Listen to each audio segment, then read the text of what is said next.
stands. That is the 10-point proposal that the president was referencing in his truth yesterday. And then, frankly, I've seen a third 10-point proposal that's even more maximalist than the first 10-point proposal that's been floating around various social media channels. Now, here's what's interesting about all this, is that I've seen various organs, the New York Times, CNN, others, pick up and run the original 10-point proposal based on little more than a random Yahoo in Iran submitting it to public access television in the country of Iran, and then them saying that somehow represents the negotiating position of the government.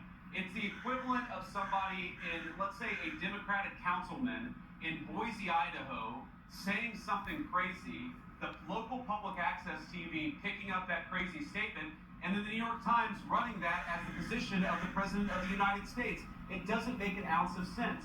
What's happening on the ground in Iran is that you have clearly the position of the government, which is to negotiate with the United States of America.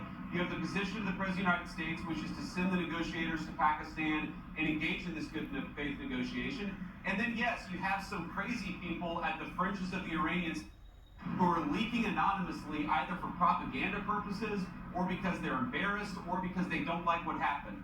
And the final point, when I say they don't like what happened, what we know is that the United States accomplished its military objectives. What we know is the United States could have imposed significant additional military and economic costs on Iran and still has the capacity to do so. But we thankfully at this point, I think, have a ceasefire, thanks to the leadership of the President of the United States, the Iranians promising to open the Straits of Hormuz, and we have a negotiation that's supposed to start this weekend.